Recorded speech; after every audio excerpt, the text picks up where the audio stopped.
As soon as I can verify we're live, I will. Yep, there we go. So, transition. Hello, welcome to Derbs Talk About Games. I'm your co-host Mango, And I am your co-host, and today Buddy. we're going to talk a little bit about the Castle Nathria raid, also known as the Horny raid in the Horny expansion. But before we do that, buddy, why don't you show the folks at home what it is we do on this podcast?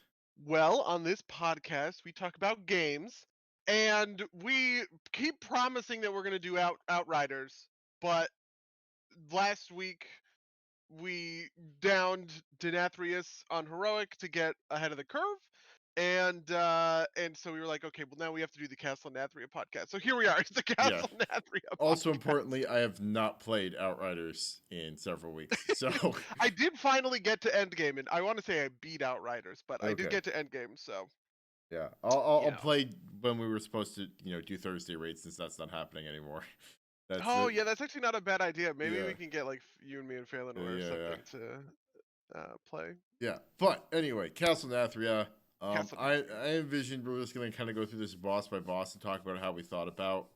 Yeah. Uh, Just a little bit of an overview for folks who might be curious or not WoW players. So Castle Nethria is the opening raid in the Shadowlands. It's a 10 boss raid, and the way difficulty works in the in WoW expansions, right, is you have 4 difficulty levels. You start at looking for raid, which is like an automated group finder thing. Then there is normal, which introduces you to the core mechanics. Heroic, which is what we did, right, which ends in what is called AOTC, ahead of the curve, which is an achievement for beating the boss on heroic before the next raid tier comes out. This is where most guilds tend to raid. And then ahead of that is mythic.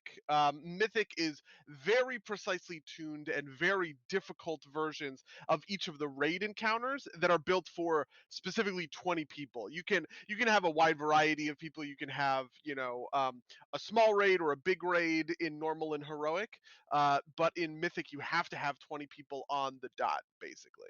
um, so we did AOTC, which is like, it's a pretty common, I would almost sort of say it's the casual version of doing the raid, though that honestly sounds worse than it is, right? But like, we're not hardcore raiders, we're no, but just like, there was effort put into this, right? Like it wasn't yeah, yeah, yeah. nothing, right? Like it was. This was like it's almost kind of like the the your regular Dungeons and Dragons group, right? Like Hmm. you manage to get people to stick together enough to do it regularly, and people are care enough to put the effort in and aren't like staring at their phones the whole time and wishing they were somewhere else. So you've got, and it's significantly harder. Like one of the biggest problems with WoW rates still is the coordination problem, right? Like imagine D&D scheduling problem, except with many more people. Um, and so it took us what 50 attempts to down Sire Denathrius, which is kind I of the think it's more capstone. like 70, right? Didn't Syrian get to Oh 69 yeah. attempts in our Yeah, last night? so mine had like 50 fails, but I think it might also be across like difficulties, right? Oh, I I might be actually wrong don't about know. that. I might be wrong about that. But so Lou in the chat says it was 73. So I'll take her word for it. So the other thing here to mention is I play Windwalker Monk. Buddy, for the majority of our Denathrius temps, played Arms Warrior and otherwise played a DPS spec Warlock on Gondor. Mm. And so this is going to be a very DPS and frankly melee DPS heavily centric view. Maybe we'll get some comments about the healing in the chat, but this is what you're getting. Um, Okay, so boss one, Wing. Shriekwing, big bat. The bat will sometimes shoot out these little orbs that bounce off of things, and if you get hit by the orbs, it leaves a puddle of bat on the ground, and it's bad. What were your thoughts on Shriekwing? How did you enjoy the Shriekwing fight? I mean, I thought the mechanics were simple. The intermission stuff was fun. There weren't too many tough timing. They're just kind of like a straight up, spank and tank ish, right? Like Mm, not a ton to worry about. Like I'm also playing a more mobile class, so like getting out of the way of things wasn't too hard. And it's not like that's one thing about again melee DPS is you don't have to stop DPS to like step out of the step out of the way of stuff. You can kind of do that as you go. So I thought it was fine. I thought it was great to open the raid because it felt like we could pretty easily get it down without too much trouble. Uh, Yeah, I think the early bosses in a raid are kind of the most interesting because they have to be simple and mm, straightforward, right? Um, because like you don't want the first boss of the raid to be really hard and punishing, and then like people hit this wall obviously. And so Shriekwing was an interesting example of a very simple mechanic that I felt was executed well, right? Like all really at the end of the day, the only thing that mattered on Shriekwing was like dodging those little sound circles on the ground or whatever, which I felt to be like, I guess, like evocative in a way. They did mm, another fight like this in Cataclysm because it's called Atramedes was that fight where it was like there's this dragon who can't see you but can hear you kind of thing, and I felt like Shriekwing kind of hits that fantasy well, right? This is a big blind bat, but like if you step on the circle, or if the circle steps on you, right, the bat finds you and does a bunch of damage or whatever. I just feel like that is a cool boss fantasy. yeah, and the other big mechanic is the line of sight mechanic, as Luke points out in the chat. Who says that it was si- bursts were predictable, so not so bad from the healing side. Like line of sight mechanics fun, right? Like also not like so. I find line of sight mechanics to be in general in WoW kind of wonky sometimes, but Hmm. 4 big pillars, you don't have to really think about it too much. You just need to be, and you can hug them and get it pretty satisfactorily. So I don't think I ever had a time where I thought line of sight was so bad that like I don't think I ever got hit line of sight without expecting to be, right? Like without like feeling like I had been forced out of position by something. So I didn't think it was too bad. I don't think there's a whole lot else to say about it unless you wanted to. Was there any gear from Streakwing that you thought was like cool or interesting? Did you ever use the Skulker's wing? So I after doing my research, right, like as we were doing more pulls on Denathrius in heroic, and I was like, I need to optimize. Found out that the Skulker's Wing is probably the best raid trinket for me. So I picked up Wow. Okay. on like the last time we killed Shriekwing, someone got it and was like, "Does anybody want this?" I'm like, "Yeah, I'll take it." So Yeah, that's interesting because like one of the things that's tough for me is because my core gameplay mode is Mythic Plus, and I play Mythic Plus at a higher level than we raid at, right? Like almost all of my gear is Mythic mm, Plus gear, right? So I never really dealt with any of the raid trinkets. I never saw what any of the raid trinkets were like in a real like material sense. yeah. Which I thought was kind of interesting. But anyway, that's Streakwing. Then there's obviously a bunch of trash. Second boss in the fight is Huntsman Altimore. Altimore is a cleave fight because it's he's like a ranger, and then he has a dog, and him and the dog share a health pool, or actually more accurately, damage that you do to one is reflected back onto the other, so they effectively have a shared health pool, right? Um and um he cycles through three different dogs. The first dog has a thing that like the raid needs to soak. He'll put a thing on a guy. That guy has to run close to other players or else die. The second dog will spawn these little ads that need to be CC'd, or else they'll do a big thing that's bad for the raid. And then the third dog, as he walks around, he just does big AoE damage, but over time he gets stronger and stronger. So it's kind of like a trade-off between the tank taking damage and the raid taking damage. I like Huntsman Altimore specifically because it's a very good fight for arms for Oh, arms. because you get a bunch of No, this was Yeah. this was a fun I liked early as well because because early I only had the touch of death ring and let me use it more than once. So Yeah, on Arms Warrior, I think it's very proficient at two target cleave like this, right? Like long duration cleave is a good time for an Arms Warrior. So I think my best parses were on Altimore compared to fights like I don't know, yeah, Hungering Devourer or Shriekwing. Ultimate was pretty good for me too. Um, uh, the uh, the the big one, obviously the big rub here is that middle dog with the things popping out, right? Because like that's not even a thing you can really heal through, right? It's like either you do the mechanic or you die. And we had a couple problems with like we had like a pretty pernicious problem where like Stray druid starfalls would accidentally hit them. Yeah, so the problem that would happen for us was that somebody would accidentally crack the CC, and then the dog was in combat, and we had these balanced druids using Starfall, and once the CC is broken, Starfall continues to cast on the thing. So any future CCs get broken by the Starfall. That was really tough to deal with. Yeah, I felt like. it was a pain in the ass, but it's also it's one of those things where when it happened, it was kind of like it wasn't over because like we would try valiantly to re-CC things. I'm actually curious about from the healing perspective. Is Altimore himself does like this like random kind of like spin and fire in a direction thing you can't really control? And from my perspective, it's like hope the healer keeps me up, right? Like you just kind of have to like hope that he's like doing it relative, and you're all relatively spread out, I guess. I'm curious if that was Yeah, a Luke in the problem. chat says I have a love-hate relationship with Huntsman. The ripped soul is an interesting thing for healers to have to handle, which is that sometimes he'll rip the soul out of the tank, and you have to heal the tank's ghost before it hits Ultimore. Everybody dies, while simultaneously keeping the raid up with regular damage going out. I think the interesting thing there was like we never accounted for this mechanic, but you're actually supposed to be more spread out over the course of the raid because he does this just I think it's called like spread shot, and he just aims at a random person and fires a cone in their direction. So if the whole raid is stacked, every single spread shot hits every single member of the raid, which I do not think is correct. And we just powered through it. We Yeah, just like I think we were kind of spread out though, right? Because like I remember being hit by like only one every once in a while, right? So when you take damage is a thing that I pay attention to because Touch of Karma is theoretically a source of DPS for me, mhm. right? Reflecting it back and like picking those moments, and it was not predictable enough for me to like get into to use it reliably there, right? Like it was just kind of like I used it in hopes that I took enough damage and I maxed out the damage on Touch of Karma. Yeah, I think the real thing with Touch of Karma is to do the Sin Seeker, right?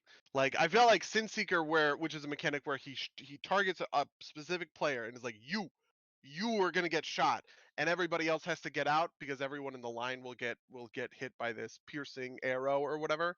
That was the thing that I felt like nuked the most. I always used the defensive on that just to like soften the blow, and I feel like that was kind of the correct way to go Yeah, about Huntsman. and for people curious, Lewis is telling us that like as a heal over time healer that it was easier to deal with the spin and shoot, which seems about right to me. Yeah, Um, you obviously need a certain amount of just ambient damage hitting the raid at all times in a raid encounter to keep the healers busy, right? And I feel like that's what like spread shot was, right? It was just like it was this thing. It was gonna do damage no matter what, you know. yeah, um, yeah. Do you have anything else? Do you have anything about the gear on Altimore? Uh, no. Do I have anything about the gear on Ultimore? No. The neck was my big. I was looking for that neck really bad because the necks are very rare in Shadowlands comparatively. There's only 3 necks in dungeons and 2 necks out of the raid, which is the fewest kind of gear that you can get. Um, and one of the things about WoW gearing is that like most of the time you have a core stat that you're looking for, right? So for instance, on an arms warrior, it's crit and then it's haste. So you're trying to find like, oh, I want like a crit haste thing or whatever, right?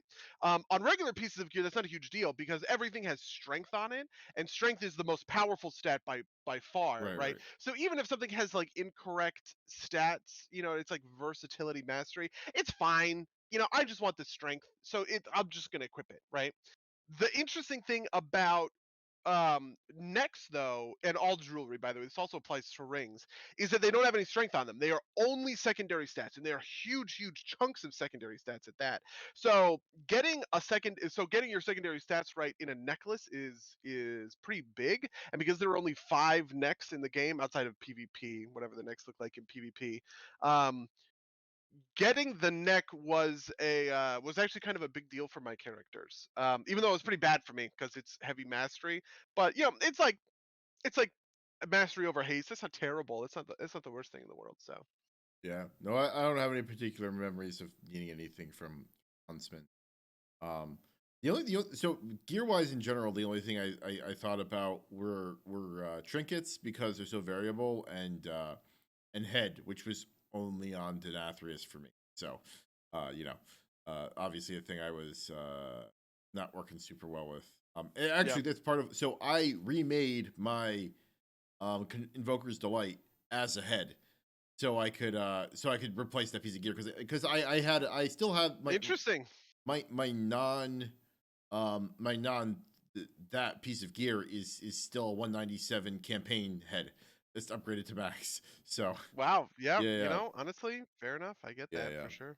All right. So next up is it the destroyer or whatever? Hungering Devourer. That Okay, one, so yeah. Hungering Devourer is a single big mob, right?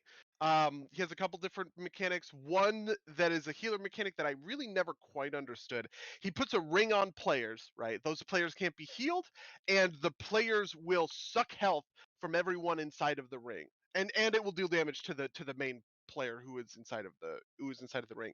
So the only way that you can keep that player up is they have to stand in a group with other players and suck health from those players, and then the healers heal the other players to effectively heal the main player. I guess I do understand the mechanic. I don't know why I didn't say that. Then he does a thing where he will place beams on people, and if you get hit by 2 beams in a row, and the first beam will put a debuff that says the next time you get hit by a beam, you're gonna fucking die.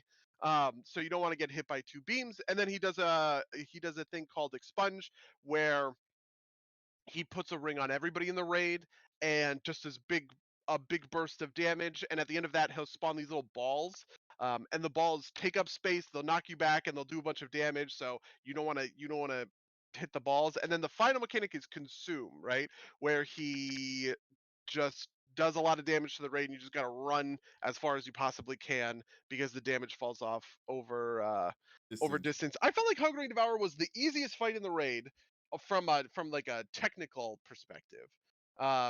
Just because like the all you do is you just point and shoot basically, and I don't ever have to make like complex decisions outside of just moving my beams out. But the thing that I liked about Hungering Devour is that there were a lot of ways for me to like maximize DPS by like using specific things. So for instance, for Expunge, I never left the boss because you're supposed to run Expunge out so that you drop your ball at the edge of the room where it's not going to hit anybody.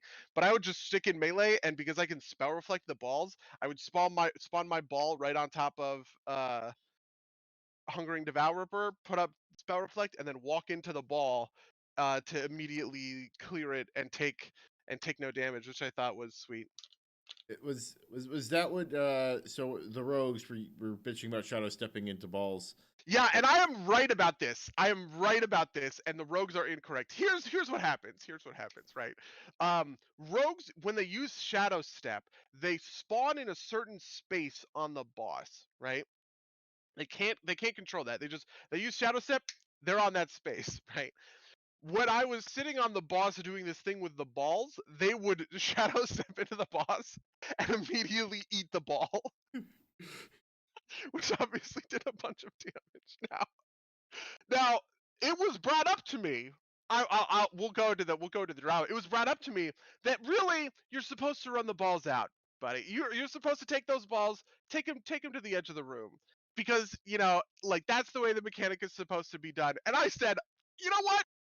The one global that the rogues get by shadow stepping back in rather than just walking the 10 feet to come back in is worth less than the 8 globals I get because I can just sit in melee with the boss and then clear my own spell reflect. So really, it should be the rogues who do work around me, okay? Like I'm more valuable to the.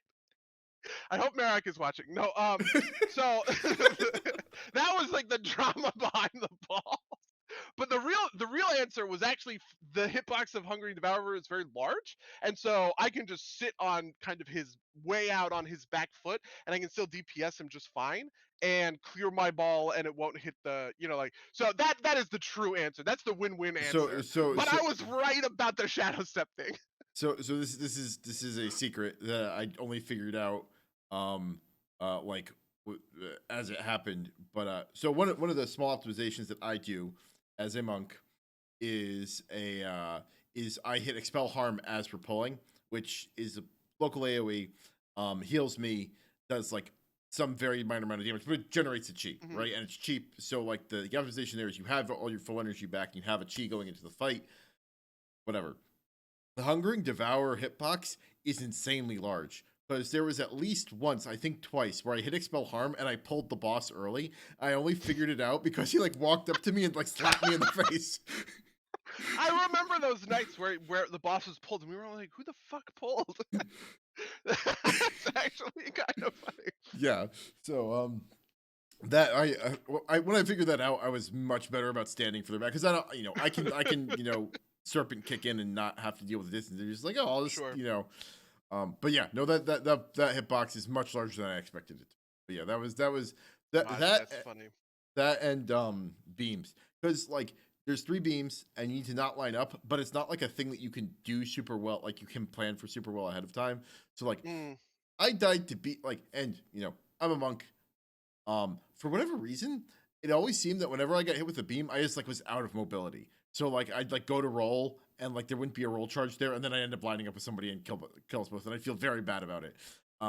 That or I would be in position and then someone else would like move into position on top of me, and you do the back and forth Yeah, thing. the hard part with the beams were when I was playing Gondor, when I was playing at ranged, because on range, so when you run the beams out, you run them radially, right? Right, So if you're in melee, you have a very easy time making big swings in that radius, right? right. But when you're ranged, the amount of distance you need to travel to get a similar radial distance is much farther because you're farther out from where the boss is. And so a lot of the times what'll happen, and another thing that will happen in range is melee don't pay attention to you. So like a melee player is looking at his beam and looking at other players in melee, but they can't see behind them far enough to see where you are. So something that I would do that I did a couple of times on Gondor is like sniped people with the beam, Mm. because I set my teleporter to a spot and I had the beam on me, and right before the beam would fire, I would zoop to that spot, and if a melee was in the way, they just died.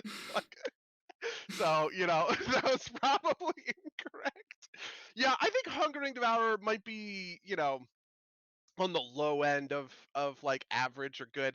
It's very basic mechanics, right? Yeah, I don't feel like it was particularly like evocative or had a great way to like let people like really shine. There were like some small instances or whatever, but like because it was just like a big fat guy that you fight and a tank and spank, it's not like I felt like players could express some kind of special mastery or anything else like that, outside of, I guess, like like the spell reflect thing. That's probably the only thing that I yeah, and could then it's probably not think it's of. and that's like particular like mechanics that like And shadow it's step. insanely Yeah, minor, yeah, yeah, over yeah. the course of the thing. So it's probably in my bottom half of the raid in terms of how the fights go, but it's Yeah, not the worst thing. It's not the worst thing in the raid. yeah, yeah. No, I agree. All right, and then after that, I guess is Lady Darkvein. Yeah. Hmm. This Um. fight I thought was very daunting, and I feel like this is a raid leader fight, right? This is a fight that wants you to have a raid leader who is making call outs on when to do the VATS, and that's it. That's it. That's the whole fight. As long as you have somebody who is, like decisive and paying attention to that mechanic, you're basically fine in Yeah. terms of how that works. Which, to be honest, I think is very cool, and I like those sort of high level strategy fights in the game. Yeah. This was also our first big kind of like stopping choke point.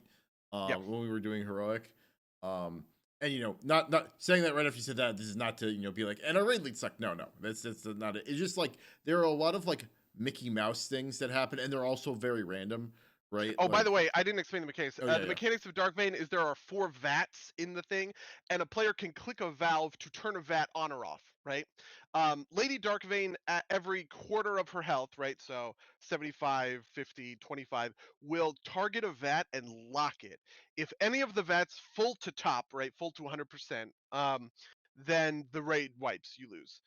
So what it is you need to race Lady Dark Vein to health percentages so that you can unlock vats that she locks, right? So in the start of the fight, she's going to lock the first vat, and you have a certain amount of time before to get her to 75% before that vat fills entirely and you lose. And as the vats fill, the various boss mechanics, which are pretty normal things, right? Soak in a circle, you know, do a positioning little puzzle with the beams. They bring an ad into the group and DPS it down. Those things ramp up in difficulty, right? So the first thing is you soak the circles, and then the circles will then leave a puddle of bad on the ground, and then the circles will bounce. And so the first soak, it'll leave the puddle and it'll bounce to a second location where you have to do a second soak. All of the mechanics kind of have that escalating behavior. But I just think that was fun and a neat way to sort of incentivize me as a DPS to be paying attention to like the boss's health and where it's going. Like something I would do pretty commonly is hold my cooldowns in that fight, specifically because arms cooldowns are the main cooldown for arms is Blade Storm, right? Which scales in effectiveness with enemies. And I almost always wanted to Blade Storm on top of ads. But there were times when I would look at the boss health and say, like, boy, we're at 80% full on the vat. She has 7% left to go. I can't afford to hold this. I need to do it, right? I need to go. And I think that those are really interesting and compelling decisions to be making. So I guess I'm saying that Dark Vein is one of my favorite fights, even if I didn't really do I almost never interacted with the VATs. I only did it once because the regular person we had triggering certain VATs was out. Yeah, no, I was gonna say similarly. So it's one of my favorite fights because it's one of the ones that consistently did the best. Like I just had good numbers on it. That's because most of them, like about half the times, I just didn't get selected to do orbs, and then like a lot of the mechanics, that you have to like the flasks. Most of the time, I didn't have to deal with them. Like occasionally, I'd pick one up, but like that was mostly a ranged thing, which is nice. Hmm. The only thing that was super frustrating was the balls is if someone died like while they were Yeah, going, and it was just kind of like you can't recover from it, and the fight's over, and it sucks. So yeah. I also didn't love the way that and I'm pretty sure this is because we're like melee stacked or whatever. I'm pretty sure the bottles are kind of hotspot based. They're not just random in the room. They spawn near players, and because we had a lot of melee players, they were spawning close to melee. mm, But we would get these situations where the melee would have a ring of bottles like on top of. I don't think the bottles ever overlapped. Like the bottles mm, tried not to overlap with their own bad, right? Because something that kept happening is we would sort of draw a line of bottle goop on the ground that separated melee and range, which I found very frustrating because in order to do any of the range mechanics, you had to take 10,000 damage, you know, in bottle ticks just to like transition between them, which was honestly like, I don't think that that's game ending, but it just feels bad, I guess, if that makes sense. yeah. Um, and I also, the other big thing for me is that the balls were, or rather like the beams were, seemed like the detection was not super clear, at least like about Yeah. where you had to stand for it. And so that was not the end of the world, just frustrating, right? And also one of those things where like it is taking damage on you, and if you don't position quite right and you go down, then you basically wipe the whole raid and you feel bad about it. So that's the only mechanic I didn't like about it. Otherwise, I thought the fight was a lot of fun. Seems Who like also thinks that this fight is good in the um chat. She says it's a fun fight. It can be frustrating if you don't have a good caller, and you could absolutely tell when our main caller was out for the night. That management wasn't exciting, but it's the sort of system management that's a thing that I really appreciate. Which I agree. Like I do like that when the raid presents you with kind of these high level strategic decisions. Something that we did was like choosing where to place the lust so that you could really power down one vat and not get its worst mechanics was an interesting choice to be made on a strategic level for the fight, right? Because like a lot of the times the lust is just predictable, right? On Shriekwing, you do it off the bat. On Huntsman, you do it on the third dog because that dog is the most threatening.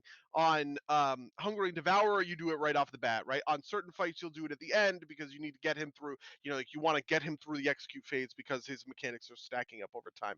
With Dark Vein, you got to really choose where to put the lust in order to proactively interact with the mechanics, right? Did you want non-threatening ads? Do it on the ads vat so that you don't the ads vat never gets close to full. Do you want non-threatening orbs? Do it on the orbs vat so that like the orbs never gets to full. I thought that was really cool and really clever, and probably maybe like I don't know. It's one of my favorite fights in the raid.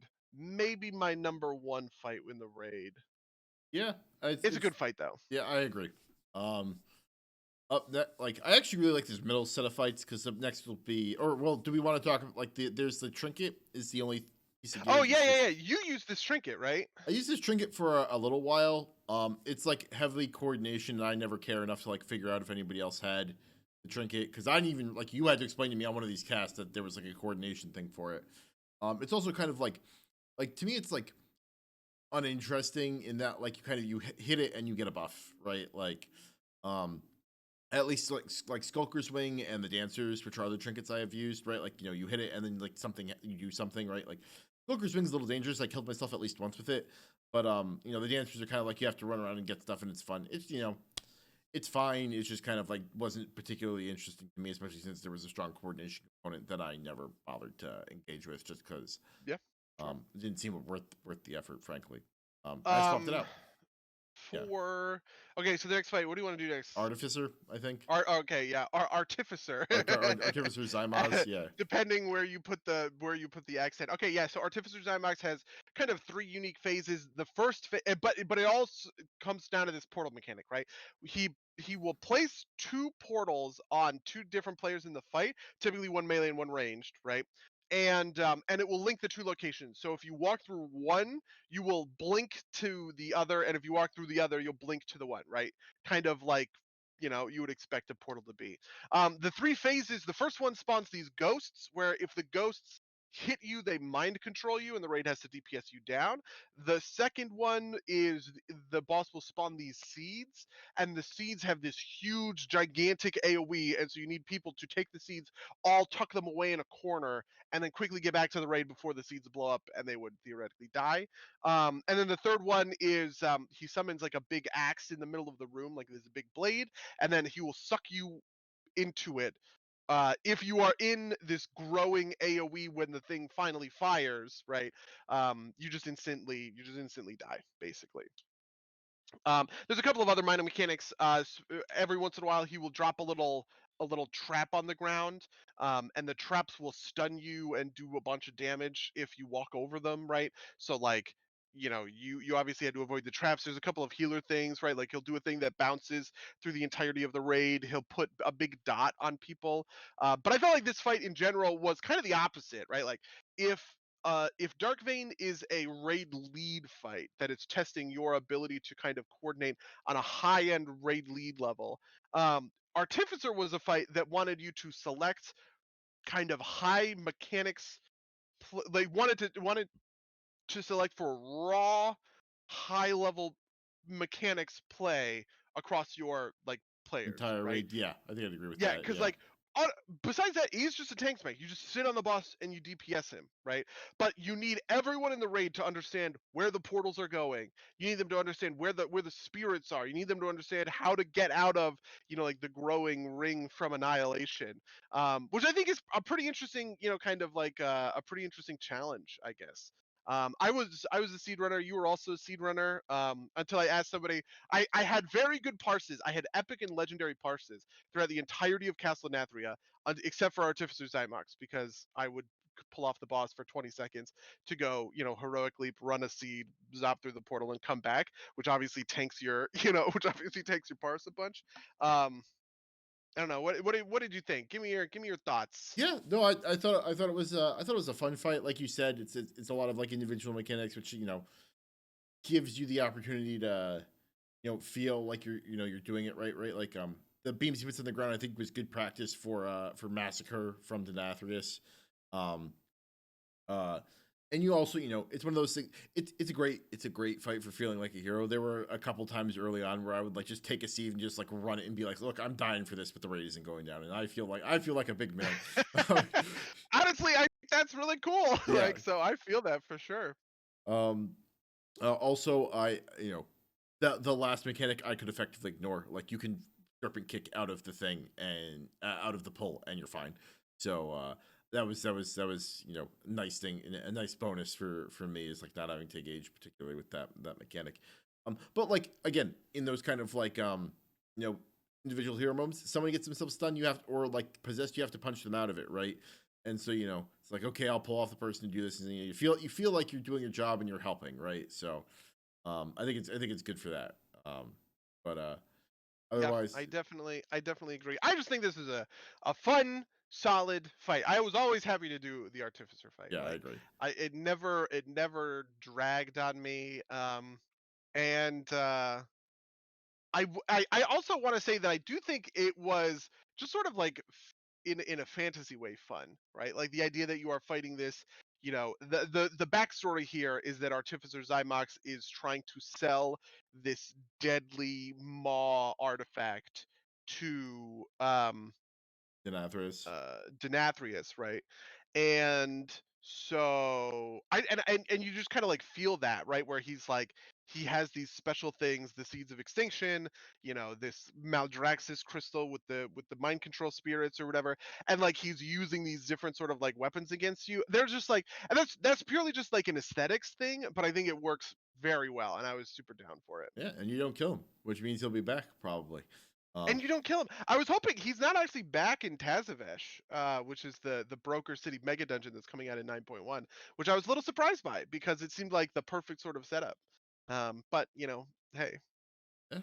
Uh, and was there any gear on him that made you pause? he had one of the only rings in the raid. Do you use that Oh yes, versatility ring? yeah. No, I love that ring, but I got it like 7 times. So Yeah. Yeah, rings are another tough thing because like they are also a secondary stat stick, right? And they have versatility on them, which is a weird stat. Like for most of the characters I've ever played as a DPS, versatility is the worst stat for versatility them. is a very boring stat. It's just And how yeah, to get that's him the, with that's the crits. other thing I hate. I fucking hate versatility because it is so boring. All it does, so crit will increase your chance to critically strike, do double damage. That feels cool. Haste lowers your global cooldown and it lowers it increases the rate at which you generate stuff. So it speeds up your spec, right? If you're playing a high haste, build, you will feel so much faster. Mastery is different for everybody, but like it typically accentuates certain pieces of your playstyle, right? So if you are playing a high mastery version of your character, you are tending to really focus on a certain aspect of its mechanics to like focus in on or whatever. Versatility is just boring, right? Like all versatility does is it increases your overall damage and decreases your overall damage taken. That's it. And it's just like, ugh, Yeah, I am intensely uninterested by versatility. I agree. But it's the best stat for Windwalker monks. So Is it? That sucks. I'm yeah, sorry.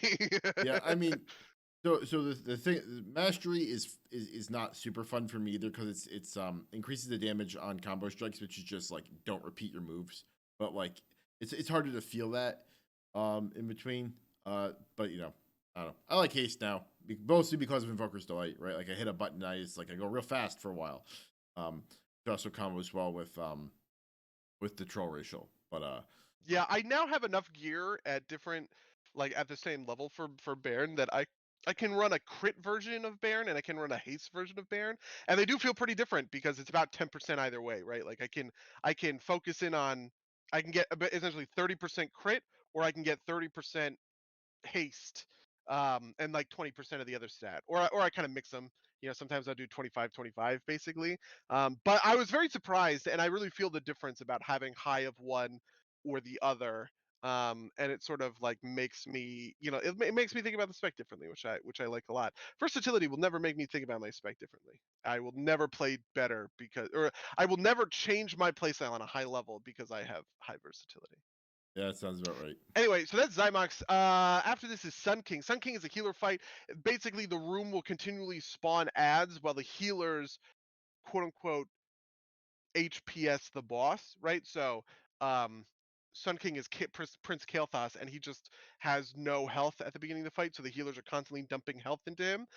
Eventually, he will spawn for very short phases, acting like a real boss, where he just has like a big frontal cone or whatever.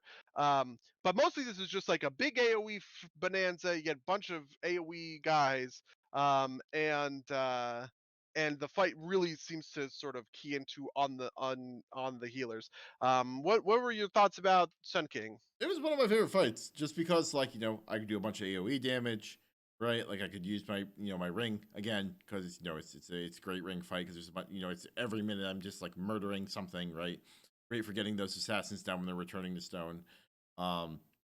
When we had downtime, I could like turn and use like my Vivify and just like heal Sun King. If you check, I have a couple of like I think I have a couple of legendary parses for healing for Windwalker. Just because like That's amazing. I would turn and like just start healing him when I had the time. Which you know I had a lot of fun with it. The only things that stuck out at me were actually fighting Kael'thas was a little bit annoying sometimes, especially if you had to clean up. Like if you had to clean up ads while Kael'thas was out, it was annoying. And if you were one of the people trying to clean up an ad and you got the stack mechanic on you, You just fucking die. yeah, you're Yeah. just done. I Also, it was absolutely hard to feel figure that. out which way he was facing. Like that was a consistent problem for me. Was like because it's like a red, just like a red see-through model. It's a very red room. He is red, and the spell effect you're looking for is red. It was just very hard to like differentiate it. Absolutely agree with that. Yeah, I like it quite a lot. I just kind of like it from like but, like I don't even think the mechanics are the mechanics are like fine, fine. Yeah, but I just like it as a palate cleanser because my priorities are so different, so radically different compared to a real boss fight where I'm like like executing my rotation or whatever. I really loved the interaction of just like going to these different ads and like evenly bringing that like bringing them down and kind of choosing certain ads if it's ads like the ones I'm gonna kind of focus in on. Lou says that Sun King brought back a lot of memories from Iceground, but it somehow felt less fun than that raid. Iceground also had a healer fight where you needed to heal a dragon to full in order to win. Maybe nostalgia talking there, who knows? But yeah, for the most part of my job was maintaining hots on our boy Kale Thas. Red damage is pretty mad until Kale himself comes down and everyone starts dying. Yeah, I absolutely I feel that. I also think that the mechanic in heroic where the pools that he spawns on the ground when he's doing his stuff is very neat, and I liked that a lot. At first, I hated it. It made me feel like, holy shit, how the fuck are we gonna do this fight? Because how do you control those? But the truth is, we had a lot of control over where he spawns those schools. We just had to like think about it, kind of tactically for a minute. Um, and I think that is like a perfect mechanic to add from going from a normal to a heroic raid. You want them to add a mechanic, and you go, holy shit, that mechanic is hard to deal with. How are we gonna do this? And then you do it, and you feel accomplished. yeah. No, I agree. The other big strategic mechanic was just like choosing when to push him into his boss thing if you had the option, because if you have too many things spawned when he's out, it's a nightmare, right? Like I think you had the insight that like those little gremlin things that no one really pays attention to just like deal so much damage. You really need to clean them up before anything happens. Yeah, um I don't think we as a raid handled that very well. I mean, we talked about if the ads are up. Eventually, I think we got to a place where we convinced people that the ads are more important than Kale Thoughts when he is in his shade phase. Because for a lot of the time, it was just like as soon as Kale Thoughts spawns, everybody tunnels on Kale Thoughts, which is absolutely incorrect. You want to kill the ads because they do so much damage. yeah, especially the little ones, like at least the assassins will like follow you around and like make sure they're on you so you can at Yeah, and least you can like cleave. cleave them, Yeah, right? yeah. But whoa.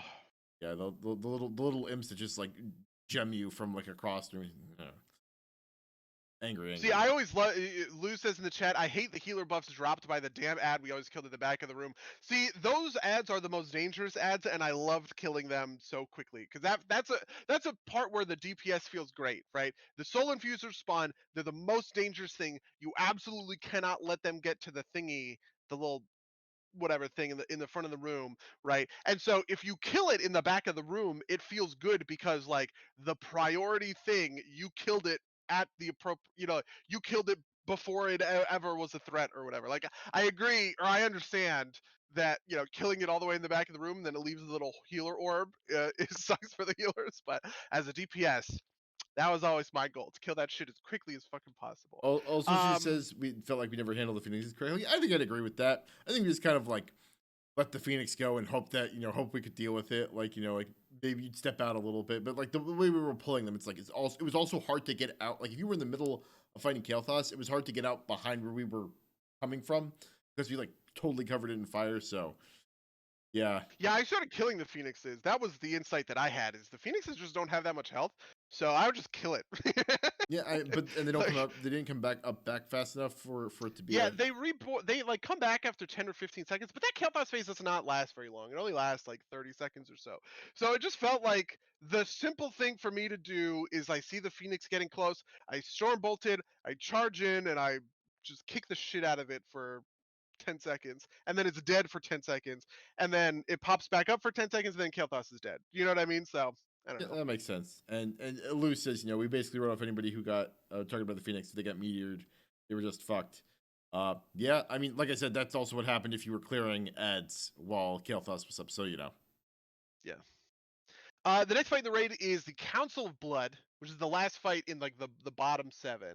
The Council of Blood is 3 different bosses, each of which have their own mechanics, and you DPS them down one at a time. Basically, as soon as you kill one of the bosses, the other bosses heal to full, and they also gain a new raid mechanic. This is another one that's sort of like Dark Vein, where you get to make a strategic choice about who you target when, right? And like what mechanic you want to deal with when, basically, because like if you go for we did, our route was to go Niklaus, Stavros, Frida, right?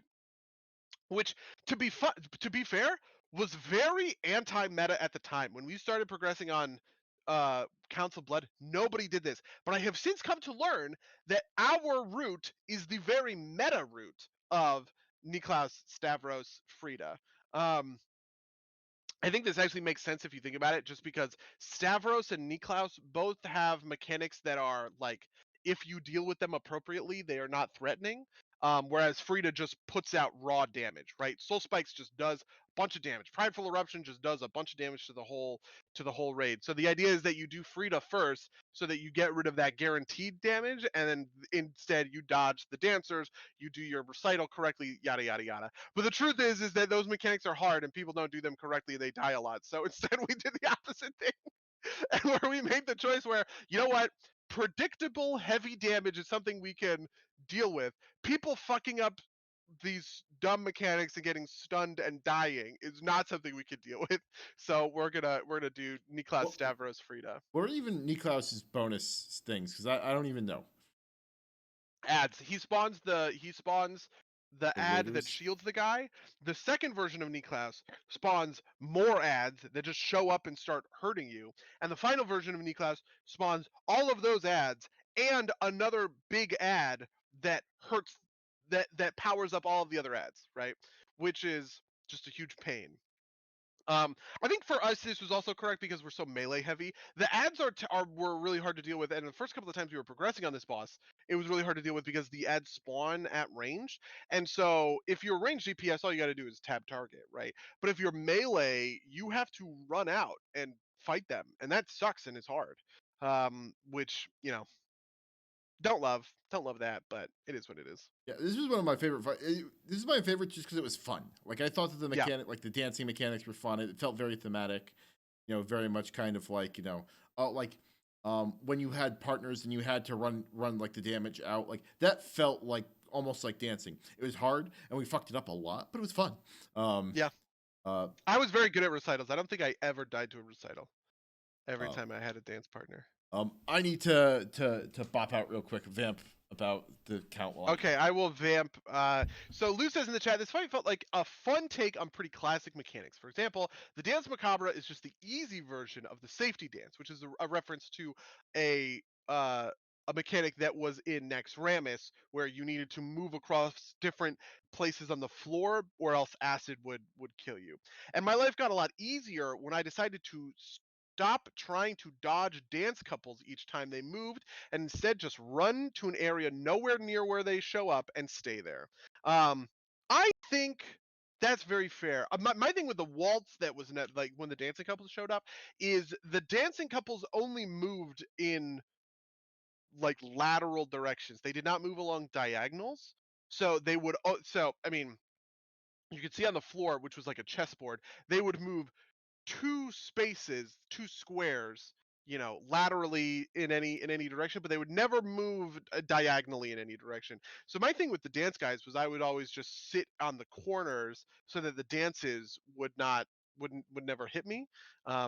Lou also says we never did recitals right either. I spent so much time dodging couples who would run right at my face. Yeah, I mean, I think the real answer is that it is hard to coordinate mechanics like that, and you need to bend over backwards to those people rather than like police rigidity in the mechanic. I also think this is true, by the way, of we talked about this on the artificer fight. Like I also think this is true of the like the spirits or whatever, right? Like there's so much going on that you just kind of have to deal with it in the moment. The phoenixes are also like this now that I think about it. You just have to let it, the person who has the thing, do their thing and deal with it, just because like in the middle of everything else it can be really dangerous. The big problem with the dance mechanic was people, it drops the little orbs behind you, and so if people sat in melee for 3 seconds before they went to go find their dance partner, they were basically leaving these gigantic landmines that would wipe melee behind. But that wasn't as big of a Yeah, as big of a deal moving forward. People got to notice that like when they had dance recital, they at least moved out and started booking it. yeah. No, to Lou's point about like people running at your face, like yeah, that's it. It sucks, and I'm sorry, but like it's also one of those things where like you like because comms are supposed to be quiet, you just kind of have to like run with your partner and hope that like you both have the message intercorded, and everybody else get out of the way. But Yeah. I feel like that's the best you can do. You try and follow the path, and then if your dance partner is not following the path, well, I guess I gotta stay with him. This is also when we get to Sludge Fist, which we will soon, is a very similar thing. It's like, well, if my partner's not following the rules, I guess I gotta follow him, right? Like, Hmm. or if it just happens that way, right? Like somebody the league doesn't make a. Well, we'll get to Sludge Fist in a second because we're gonna have a lot Okay, of so time. the other neat thing about council was the trinket that you talked about, the Yeah, the haste trinket. This is the only trinket in raid that I used, and it's because I got it very early. I didn't even get it from raid. I got this from one of the dungeon weeks, right? Where if you do a certain number of dungeons, you get a piece of 213 gear. The first piece of gear I got out of that was this haste trinket. And what that does is it has a minute and a half cooldown, and it spawns 4 yes, it is. dancers, and you have to like you have to quote unquote dance with them by walking into them, and if you walk into all 4, you get a big giant stacking haste buff. This is, to my understanding, this is one of the best trinkets in the game. Especially like at 226, it's in a lot of people's best in slot. But I do think that the requirement to move around like that is pretty interesting, because it requires you to sacrifice a certain amount of time, right? Like you sacrifice like a global, and if you don't pick them up, that's bad. That's really bad, right? Um, I don't know. What did you think about using this trinket? I mean, so my big secret thing is I used it in the countdown, right? Like when the countdown hit 5, I hit it, and I had enough time to gather all 4 ghosts and then run in. Um, and then also like Monk's fairly mobile, so it wasn't a big deal. Also, it was one of those things where it's like I won't sweat if I miss one of the ghosts, right? Like because you get if you get 3 of them, you get 3/4 of it. You're like that's just like the way it's gonna be, right? Like Yeah, see, the neat thing for me when I was using this was as an arms warrior. So, different classes have different cooldown cadences, right? Like it'll be 1 minute, 2 minutes, 3 minutes. Arms is a 1.5 minute cadence class where I have both Avatar and Bladestorm that are both 90-second cooldowns. And the cooldown on this trinket is also 90 seconds. So I could always pair it with Bladestorm. And while I'm Bladestorming, I don't really need to worry about, mm, you know what I mean? Like as long as I'm on the boss, if I'm doing little side steps to pick up all the things, I'm still bladestorming, like it's fine. So this trinket actually turned out to be really great for me for that reason. Also, it's always nice to pair big powerful trinkets with my big powerful cooldowns, right? Like getting a big injection of haste while I have 20% extra damage from Avatar is huge. Rather than, if this is a 2 minute trinket and it's desynced from Avatar, that haste is less useful to me. yeah, I think the big secret for the trinket is you stand still initially. That way it spawns. If you're moving and picking them up while they're spawning, they spawn a little bit unpredictably. But if you stand still for like the 3 seconds, they'll be around long enough for you to pick all 4 up with minimal problems. Yeah, Lou in the chat is complaining. She says this is the worst trinket in existence. I say controversially. I don't actually think that's all that controversial an opinion from a caster, because like that's a Yeah. dangerous thing to do as a caster, right? Me losing a global as an arms warrior is not all that bad. I mean, arms is actually designed not to fill every global in the rotation. There are times when I just sit and I wait because I'm waiting for a weapon swing to give me the rage I need to attack. And you're already mobile, like if you pop the trinket in melee, you can move around pretty liberally without having to lose globals, lose uptime on the boss. But like whiffing casts is much worse and much harder to do when you're ranged, if you have to like go pick these up. Most ranged classes do have sort of like instant cast options. Like this is one of the nice things when I'm playing my warlock, for instance. When I'm playing my warlock as destruction, I'm very rooted and very turreted. I don't have a lot of mobility. But when I'm playing as demonology, I have a ton of mobility because of the way that demon bolts can be made instant cast, and I can basically bank 6 seconds of movement whenever I need it by just sitting on 4 stacks of the demon bolt thing. But yeah, I do like that trinket a lot, and I think it might be the kind of coolest trinket in the raid. It is very evocative, it's very flavorful, all Yeah. of that kind of stuff that I love. This is something that WoW has been getting better and better about over the years, right? Like making trinkets that are not just like boring thing happens, but instead have like an interesting kind of I don't know, like flavorful addition to them. Yeah. Yeah. Yeah. I guess it's time for Sludgy Boy, who was, Okay, our other Sludge big. was our big hurdle, I would say, over the course of the raid. Here's how Sludgefish work. Sludgefish is a big bad guy who like he will chain two players together, and if those two players move far enough apart from one another, their chain will snap and both players will auto die, right? Instantly die. I don't know. I Um don't know if it's an instant kill. It does a lot of damage. I've had It partners. okay, yeah, it Yeah. does a lot of damage. I have also survived chain snaps before. Specifically when I like anticipate or I work to a chain snap, you can actually survive them. Also, paladins famously can bubble the chain and insta kill their partner because the bubble removes the debuff, which snaps the other person's chain automatically. Like no ifs, ands, or buts about it. He chains people at like different like different spots in the fight, and then he will spawn like rocks will fall from the ceiling, they'll stun you if you stand in them, they leave a lingering pool that will slow and do damage over time.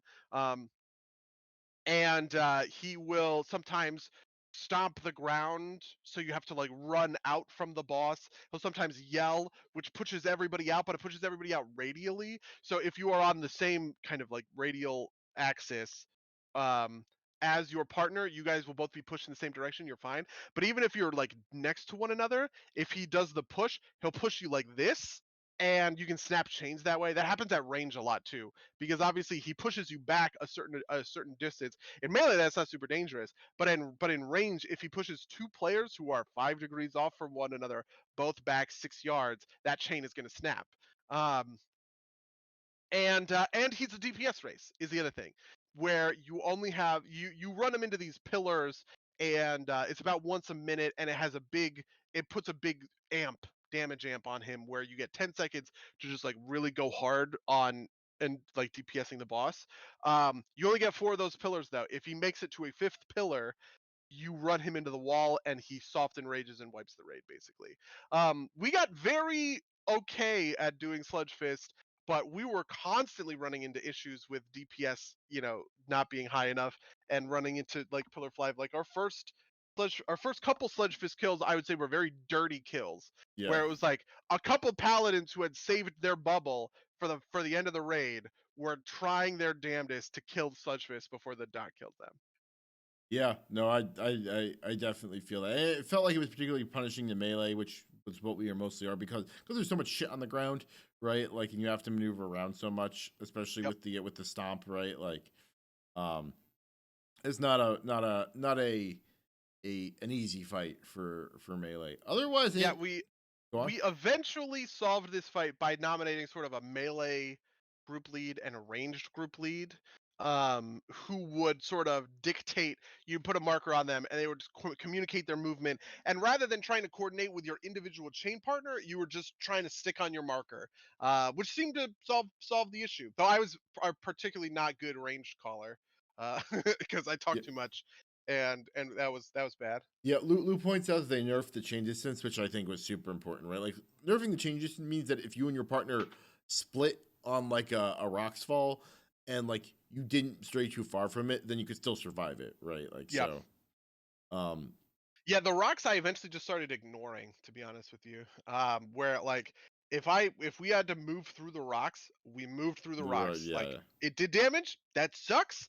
But like at the end of the day, it was the least important mechanic, and we just needed the freedom of movement a lot of the yeah, time. yeah. And we've both talked about this in the past. Like if you're not chained, it's just so much easier, right? Like Oh you're, my you're god, gonna it's so just much like it's easier. like oh buttons, kill everything, right? Like Which I actually think I like a lot. I mean, I was pretty down on Sludge Fist, but I think I would say it's up there. It's in my top 5 over the course of the raid compared to some of the other compared to some of the other bosses. It is a fight that has certainly grown on me. Though I will say it is insanely punishing for a melee raid. Like wow, wow, wow. Doing this fight with a ranged stacked group is so fucking easy. Oh my god. I did this fight on one of my alts once in a pug, and I was just like, this is brain dead. This is so simple. I cannot believe this fight is so easy. Because being able to not deal with the big giant AoE stomp is just it's nice. makes sense. All right, and generals, I guess, is up next. Oh, do we have? Is Oh, there anything to talk about? Hateful Chain. Did that matter to you? Um, I think I'm using it because again, it was one of the things where I looked up but like it's a passive, right? So I don't think about it. Yeah. Yeah, I always try and have one equip trinket and one on use trinket. Like sometimes I'll do 2 equip, but I don't like using 2 on use trinkets just because of how like to queue them up is a little bit awkward or Yeah, whatever. yeah, And the Hateful Chain is a pretty good equip trinket out of this dungeon. So yeah. The only other thing I have to say about the loot is that there are several pieces of loot that are like named like like an oversized mitt or whatever, and they look like normal sized things, which is bad. Um, but that's the only thing there. Generals, which Generals is generals. Okay. So generals, you're fighting 2 different folks at 2 different times, right? So first it is one general who is putting bleeds on people, and you need to run those bleeds out because she throws a boomerang, and if the boomerang goes through anybody inside of the raid, right, that person will get the bleed, and the bleed is infinite. The only way that you can drop it is by standing in another mechanic called crystallize, which like stuns you for a second and removes your bleeds. When that general is done, a second general spawns who you end up fighting, and he does 2 mechanics. One which is called seismic upheaval, so under your feet he will just do like a big blast, and then a second and a big blast, and then a second and a big blast. Everybody's got to move, and then another one called eruption. something eruption, stone something eruption. I'm pretty sure, where he places a big AOE on a person. They need to run that out. But when it drops a pool on the floor. And every subsequent time he casts that same ability, that pool needs to be soaked, or else the raid takes the raid takes a ton of damage. The Also first soaked by phase somebody who is hasn't soaked a pool yeah. Oh, recently. that is true. You can't soak multiple instances of the eruption in heroic. You have to sort of trade off, right? Because if you soak one, you'll get a debuff that says the next time you soak, it'll do a million more damage, and so you got to go like one, the other, one, the other, one, the other sort of thing. The final mechanic is oh right, it's crystallize. And so crystallize is he puts a thing on you that at first nobody wants to stand in unless they want to clear a bleed, and then everybody wants to stack in because it does a ton of damage, and if not enough people stack, we die. um the final phase of the fight is with both of them, but the first half is you fight one, then the other, then the end. Then the end is the 2 of them together. I fucking hate this fight. I think this is the worst fight WoW has put out in a really long time. I think it's incredibly obnoxious, and I hate it so much, and I just have no fun doing this fight. I agree with you that it's obnoxious. Like one of the things that like particularly probably there's like a lot of like there's like some dead time, right? Like it's not a particularly like racy fight, and there's stuff like the thing that irks me the most always is like, well, there are times when I could be like not like when you're waiting for something to transition, it's like, well, the boss is out and they're taking 90% reduced damage, but if I want to keep my DPS numbers up, I should still be slapping that person. It's like I'm not going to do that, and so it's just kind of like Yeah, grinds it's my also gears in important that to note way. there's an intermission between each of the boss switches, and during the intermission, the bosses take this 99 produce like less damage, and it does spawn an ad, but the ad goes down pretty quick, and you still have to do like the intermission thing, and it's just like I hate that. I hate one of the things that the way the bleed works is the boomerang counts on the boss as she throws it and catches it. So when the boomerang is coming out, if you're melee, you have to get off the boss. Then she throws the boomerang, it goes out, it hits one person, then the other person, then it hits her again, and then you can come back on the boss. And that is the worst. I hate that so much. All I want to do is fight. I just want to fight the thing. And so anytime in these raids where I need to stop DPS, I just want to pull my fucking hair out. I don't know why. It's just like my knee jerk reaction. I find it so frustrating. It's like why? Why does this happen? I just want to keep fighting. Please let me keep fighting. Yeah, yeah, no, I agree with that mostly. I also didn't like, like you said, the fight's obnoxious, right? Like Denathrius is also tough, but like I always like didn't notice the time passing and be like, oh, it's time for this phase again. Like this one, it feels like okay, it felt like a slog to get through this fight because there was like lots of gates and that Yeah. not my favorite fight. I would say it's probably my least favorite fight of the raid. I haven't been playing, past long enough to really, you said it's the worst one in a while. I think it's the worst one of the That raid. might be hyperbolic. I'm sure, somebody might remind me of some fight I may have famously hated in a previous raid. I don't really think about previous raid fights all that often. But for someone who has been doing like I did progression on all the fights in BFA, I did progression on all the fights in Legion. You know, this one just ugh, hated it. And then finally, Sire Denathrius, which I also kind of hated this fight for a very similar reason, though a little bit less pronounced, which is Any that gear on generals that you want to talk about? do you have the Stone Legion heraldry? I do, which is another Yeah, like that one is like cool because it wants you to be in a party with other people with Stone Legion heraldry, though it is otherwise just a passive trinket. also so sim wise it is also worse for me. So I don't even. I'm holding on to it because it's technically my highest level trinket, but because the other two are 213, but it is what it is. But Yeah, yeah, fair enough. Denathrius, the big boy himself. So Denathrius has 3 phases. The first phase is a DPS race where he is cutting off slices of the room, sort of in a pizza pie way, where he like covers the room in gunk that you can't stand in.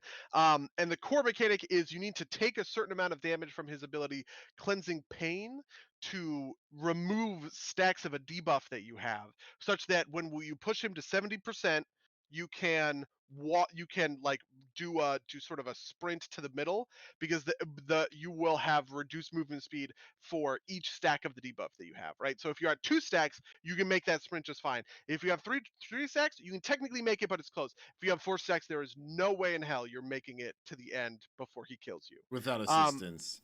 without assistance. It also spawns a ton of little ads. Like each time he clears a debuff from somebody, that spawns an ad, and you clear the debuffs kind of half the raid at a time, where you go half the raid, half the raid, half the raid, half the raid, everybody. Um, and then he also does a mechanic called Night Hunters, where he places a thing on someone, and there's a line, and there's a little ghost of Denathrius who's like, "I'm gonna get you. I'm gonna get you." And you need people to stand in the line of that ghost in order to reduce its damage, because the amount of damage it does to its final destination is going to heal Denathrius for the exact same But you can't stand. amount. Let's talk about this phase by phase. I think that's probably the easiest way to do it. Let's talk about phase Sure. one. Okay. Like we got it down pretty well, and we got it down too well. I think like you were saying about the last fight, right? Like those moments where we had to stop DPSing it after you were pushing him too fast. That felt bad, but it didn't feel so bad that it was a problem. It's just like one of those things where it was like, all right, I guess we have to wait to transfer this fight. I will say that consistently, Night Hunters didn't get handled super well by us, right? Like it Oh, was. really? You think so? Well, it worked out well enough, but it was consistently coin toss as to whether or not it was going to be brought to the wall in the right way, right? Like, Oh yeah, sure. and it was not, people figured out how to work around it, but like, it was just, I don't know. I found it to be an annoying mechanic, not a particularly difficult one. Um, Especially because like if someone was pushing off to the side, it was hard to tell sometimes if they were going for like, oh, I'm pulling it out of the raid to do it. Whatever, not the end of the world. We got through it. I thought it was fine. It was great for like AOEing stuff and doing lots of little damage.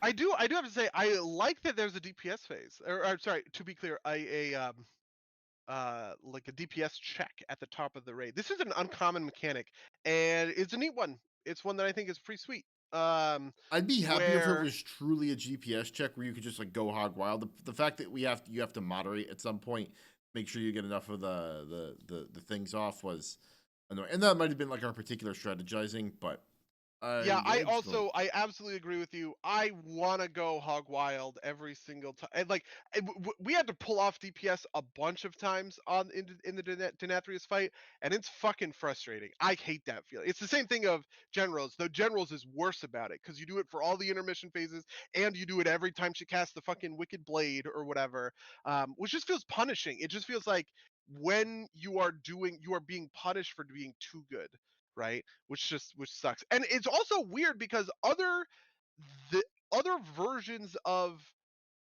so both heroic Ashara and heroic N'Zoth, which are fights that I did, have similar mechanics, but they both have the sort of transition window to give you a buffer to not have to worry about it, right? So like rather than pushing someone into the next phase right at the last instant, it kind of triggers a 10-second cleanup phase or 20-second cleanup phase where it's like, oh, are there any ads left? Kill those ads really quickly, and then the boss shows up. Or is it, like that kind of thing. And I would have loved a mechanic along those sorts of lines for Denathrius. Yeah, and it almost seems like the weird thing we had where like if we killed him just the right time, the ads would spawn and like do damage to us while we were transitioning was almost feels more like a bug than it is like an intentional design thing, right? Yeah, Like, absolutely a bug. What would happen is if you push him to 70%, and the ads were spawning in midair, they would land while Denathrius is casting his next ability, get 2 ticks of a big fat AoE that all of the raid takes, and then despawn when Denathrius starts casting his next ability. Which I think is just there's a despawn trigger at the front of his next ability, and there's a despawn trigger at the thing, and we're just in that window, yeah, it doesn't help that we're also since the way we decided to do is we all take that last one. It's that damage is maximized, right? Because it's Yeah, for sure. all members of the raid. It's based on a number of things, but anyway. Then you get pulled downstairs and you get to see if you failed or not as you're falling down. That was Which, honestly pretty great. yeah, I was in a normal the other day where, because that the thing is called Fall of the Unworthy if you get the debuff. If you don't do the run, if you don't do the sprint in time, Denathrius marks you with a debuff that everyone in the raid can see as you fall down this tube of giant mirrors, right? And when you hit the bottom, you die. I was in this normal pug, and and after we did our first pull of Denathrius, a couple people hit Fall of the Unworthy, and we ended up wiping. And the raid leader said, to those of you who got Fall of the Unworthy, I concur with Sire Denathrius, and he kicked them all out of the raid. That stuff was great. yep, But anyway, so phase 2 is like an ad spawning phase, right? Him and the sword are doing kind of different things. Like they are individually tankable. The sword will every once in a while impale individual players. And create these lines on the floor that you didn't want to stand in because it would put a really hefty bleed on you. And then the sword would also do massacre, where it targets a player with like a line that goes through the entire raid room, and you can see that whole sort of line. And it's like constantly, it's like drawing big streaks with a marker or something on the floor. So it's very like, watching your feet. At the same time, he spawns a set of ads, 2 of which are ranged ads that are across a little gap, and 2 of which are melee ads that you like tank Denathrius on. And the final phase 2 mechanic is he spawns a vision of himself that is a big nuke, and you can run through mirrors in the room to quickly zap to the other side to get away from the Yeah, Hand of Destruction. it It's does called. damage based on distance. So that's It does damage based on distance. He also pulls you into it, yeah. which is a pretty core part of that mechanic. We were pretty punished on this one just because we were so melee heavy. But the cool thing about this phase that I will give Blizzard credit for is you can have melee act as ranged by jumping across and dealing with the ranged ads, which I thought were sweet. And when those ads died, they would then spawn a little swirly under everyone's feet, and if you got hit by the swirly, it would bounce you back, which a lot of times sent you tumbling into that gap and died. Right. Lou says Yeah. the bounce swirlies are the worst things ever, and I hate them, but I don't think they're unfair. I did not. I got hit by the bounce swirlies once, I'm pretty sure, and I was like, "What? I was out of that." Yeah. So for me, the bounce swirlies were the worst when like we were in like those 40s, and I was just tired, and I was like kind of doing it mechanically and like not fully paying attention. To be like, oh shit, I got hit by the bounce swirly, and now I'm in the thing, and I'm dead. I feel very bad about this. And also, I was maybe secretly hoping to myself that we didn't clear it because I wanted to be alive when we done Denathrius. I feel that. I feel that. Yeah, I mean, I was on the jump crew. It was me and Phalanor would jump across, heroic leap across to deal with the ranged ad, which I like a lot. I think that's a cool interaction, and I think that that's always a fun thing to do to sort of like cordon off certain members of the raid team to be like, you have a specific job that is different from everybody else's job. Um, I like those mechanics, and I kind of want to see almost more of those mechanics in general in WoW raids because they're fun, they're sweet. Even though the only reason we did it is because we were so fucked in terms of We were so melee heavy. we were so fucked in terms of being so melee heavy. I also think that there's a pretty poor interaction where if you drop an ad at the right time, he will you kill the ad, he grips everyone to one location where you're kind of like stuck for a second, and the ad swirlies spawn under you, and then he drops you onto the swirlies. And you can still get out of it. Like there's definitely enough time to get out of it, but there were definitely some people who died just because they took 80 fucking swirlies because all of the swirlies spawned under the raid and they didn't move in time. Yeah, yeah. But yeah, otherwise I thought it was like a fine phase, right? Like it was, um, felt like a lot of room to do stuff in, right? Like a lot of like, I felt good about that phase. Third phase. The one thing I hated about that phase is in the transition to the third phase, we sometimes pulled DPS up to Denathrius, which again made my eyes bleed, And it's specifically because when Denathrius enters the next phase, if any ads are up, those ads are very dangerous because they reduce healing to the overall group. And Denathrius is now in a damage ramp, right? So any damage that you're putting on the ads is not damage you're putting on Denathrius, and it's like and is very dangerous. Again, like N'Zoth had this also, but with N'Zoth there was a 20-second holdover period where either you could get free damage on N'Zoth if you were very good and you got your ads down in time, or you could clean up the ads, right? Which I miss that mechanic so much because like Denathrius either way basically has you that had too, cool shit to do. doesn't he? Sorry, Like what? he has basically the same thing. He's monologuing at the beginning of it, so you've got time to clean up the ads The model is like 5 seconds. In the N'Zoth okay, phase, it's like 20 seconds. okay, So you okay, like actually have time to DPS the ads down. okay, that makes sense. But yeah, no, and let's transition into the third phase Yeah, along okay. with And then so phase 3 brings back the pizza pie mechanic from phase 1, where he's slowly pizza pieing off thirds of the room until there's just no room left. And then he's using an ability called Fatal Finesse. Fatal Finesse places a debuff on you that you got to run out because it has a big circle and it'll do damage. He'll do a big slash. But the interesting thing is Fatal Finesse will leave behind an orb, and the orb has a small little thing in the ground, and for each and it will deal damage to anybody inside that ring. For each tick of damage that deals, the orb itself gets smaller and smaller until it goes away.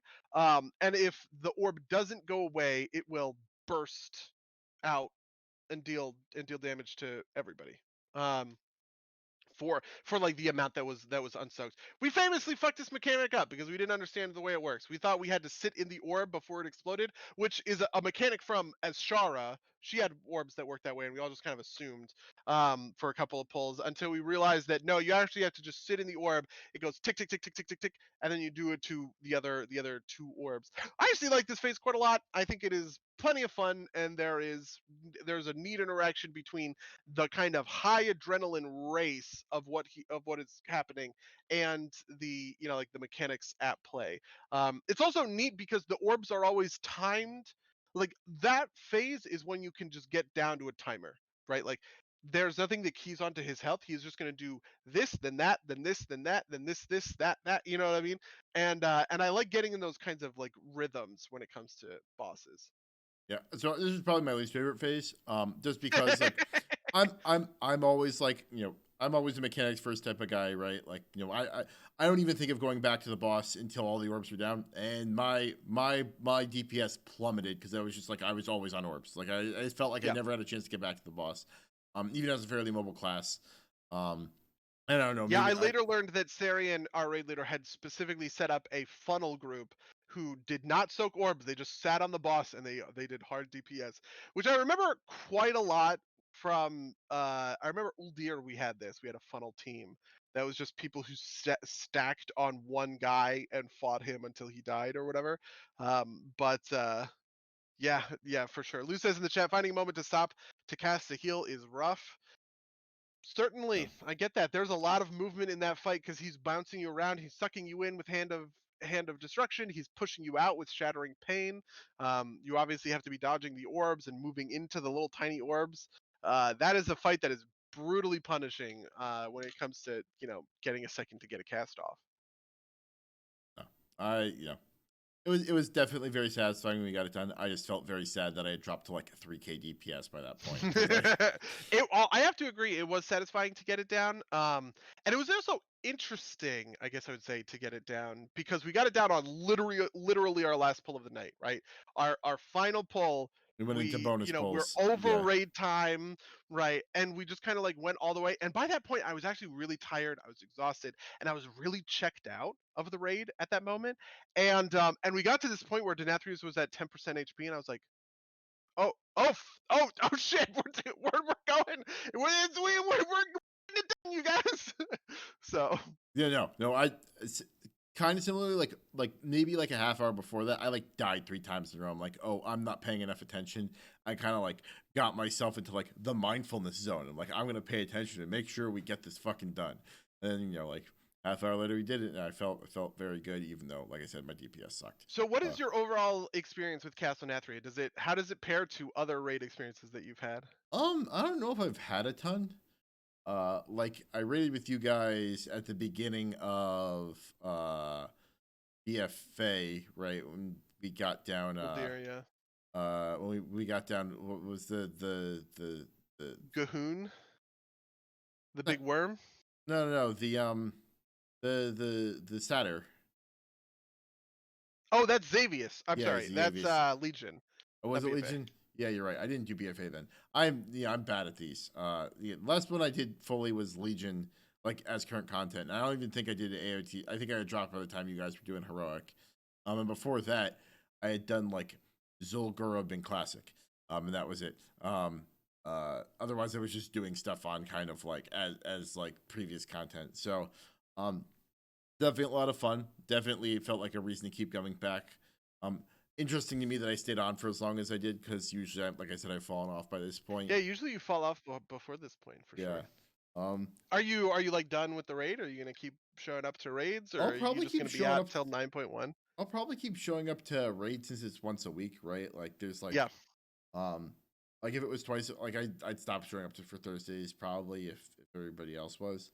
Um, but that's like basically enough maintenance for me to feel good about it. I have like I kind of want the hat from Denathrius and like the weapons, but that's like also not enough. Like if we discover that we can't get Denathrius down again, I'm not gonna sweat it. I'll be like, I got the achievement. Fuck it, right? Like who cares? Yeah, for Um, sure. I want to do more Denathrius just to also get the hat from Denathrius. I think he has everyone's helms, and because that fight is so hard, and like tough to do, and it takes fucking forever or whatever, I feel like getting Denathrius hats is gonna be a pretty I don't know.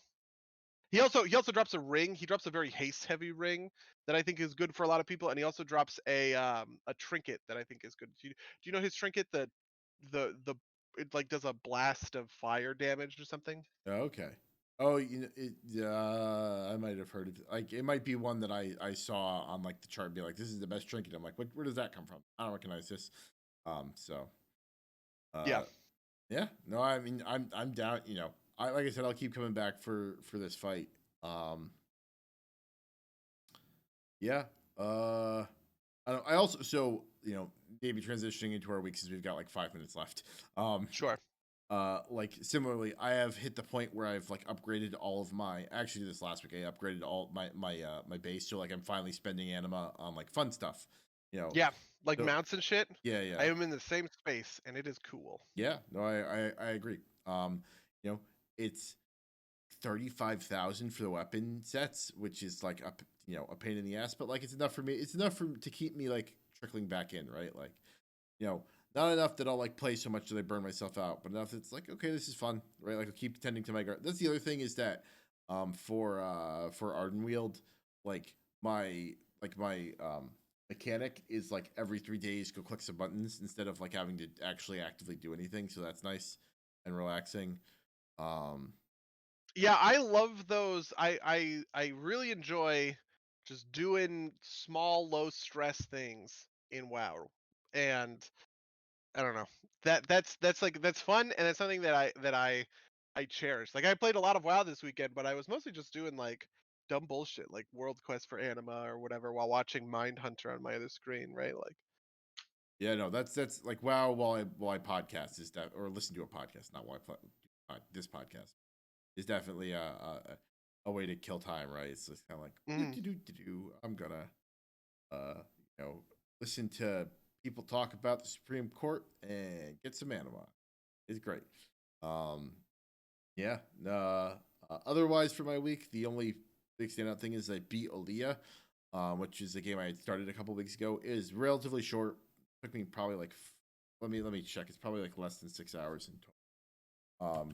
To to beat. Um, it's very pretty. And it's very smooth playing, but I don't know how much I can recommend it. 4.7 hours is how long it took me. That was not a Well, completionist run. I was missing a couple of the collectibles. Um, but the story's kind of nonsensical, and I thought it was a little too easy.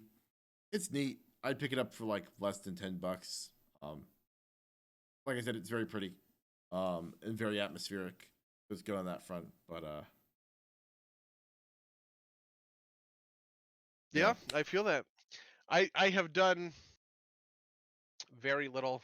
I played Outriders. That's the big thing, which we'll obviously talk about next week, unless something crazy happens. Then we need to talk about it more. I've also played a bunch of the 9.1 PTR. This is another thing because like I've kind of accomplished the big things that I wanted to do in WoW, but I still want to play WoW.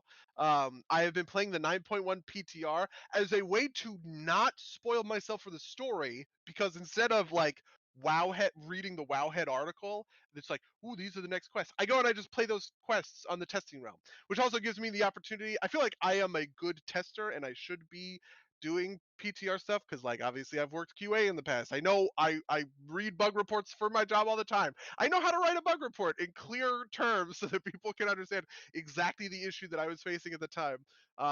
Which honestly has been fantastic. I hate data mining. I think data mining is bad for the game in a lot of ways. And I think honestly, Wowhead, the site, is bad for the game in a lot of ways, like in the way that does data mining and kind of collates all this information and serves as like a major news source for like what is coming up next.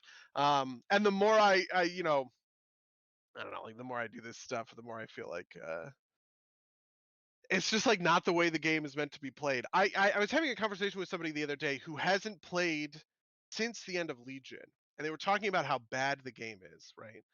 And part of their argument was sort of stringing together the individual cinematics that play over the course of the Battle for Azeroth expansion, right? So you watch, you know, Thrall and Sourfang fight off some of Sylvanas' Lunkies, then you watch Sourfang in the in the Makara with Sylvanas, whatever else. And I just feel like that is like the incorrect way to experience the narrative of WoW. Like those cutscenes are cool, they're great. Don't get me wrong, but like they are the icing on the cake, right? Where at the end of the 7-course meal, which is like all of the questing content between kind of like point A and point B. And I really feel that right now, because no spoilers or anything, people are talking about, we know Sylvanas is going to be a raid boss in the next raid. Um, People are talking about, oh, Sylvanas this, Sylvanas that, what's going to happen with Sylvanas or whatever. But I actually think the most interesting stuff is happening in the Covenant campaign that you do, which you go through piece by piece. You are working through the quests and hearing the dialogue and all that other kind of stuff. And it's a real shame that we sort of like missed the forest for the trees in that way. So I don't know. Bringing back for the forest for the trees. You haven't used that Yeah, phrase in bringing a back the long forest for time. the trees. Yeah, that is. Oh man. But yeah, no. I mean, like, I think they've done a good job at spacing out the content enough to make it compelling. Um, in a lot of ways, like I would have been sticking around if it wasn't at least at the way we're doing it. I think maybe if we had like burned through raid super fast, I might have gotten sick of trying to upgrade my covenant Yeah, for faster. sure. But I also think that the anima increase came at just the right time. Like I was getting really frustrated by like not being able to generate enough anima to beat. Like I think it's like at a good I feel like I'm generating an effective amount to like buy things. So Yeah, and I think that honestly, I think that, to be honest with you, WoW doesn't do those things reflexively. They plan on it. Because, like, if you think about it, like, anima represents a certain amount of currency at any individual time, right? And if you give people 8 months to farm that currency, they will generate a certain amount of it. So what they're trying to do is increase later in the game so that all of the stuff that you make before then is diminished in yeah, comparison. Because I think that I think that the beginning anima stuff was very low, obviously. Um, but it's kind of there to like service this need, because I don't know that I would be farming anima if I am a player who is doing things a lot. I'm doing my callings and my world quests and whatever else. And if the anima gain is like really there, I probably have bought absolutely everything, yeah, I agree. at that point. I agree. But like I said, I think it came at just the right point where I feel like maybe they should have built in the kind of thing that they did, which is, as you get more tiers on everything, your anima increase. I feel like that could have stood to have been there from the beginning. Yeah, I just instantly got all three of them because Yeah, of the way no, that I had same. done so I Like, was just like, oh, blah blah blah, where? yeah, Like, yeah. here we go. No, Like, I found out because I opened one of my mushroom man quest, and it was like 5 instead of 3 of the things. I'm like, oh, did I get lucky? It's like, no, everything's big. It's great. yeah, and the way that it works actually does feel very very good. Like now I get on and I'll clear the map of anima quests, right? And that's like 2.5 thousand anima, and like that's half amount. You know what I mean? And Yeah, that just feels great I agree. to, to put in the inventory. I definitely am very excited to rock my super sweet like renown, ensemble or whatever, but I don't know. We'll see. Yeah, WoW is definitely on the back burner, I feel like, until 9.1 really kicks into gear. So, yeah, sounds about right. Well, we've burned through time. You have sure. anything else you want to talk about before we I go? have nothing else that I'm looking to talk All about. right. Well, if you'd like to tell us what you think about the Castle Nathri raid, and I guess that's really all we talked about this, feel free to email us at simdersplaygames@gmail.com or podcast at simdersplaygames.com. Also, twitch.tv/simdersplaygames for these go live.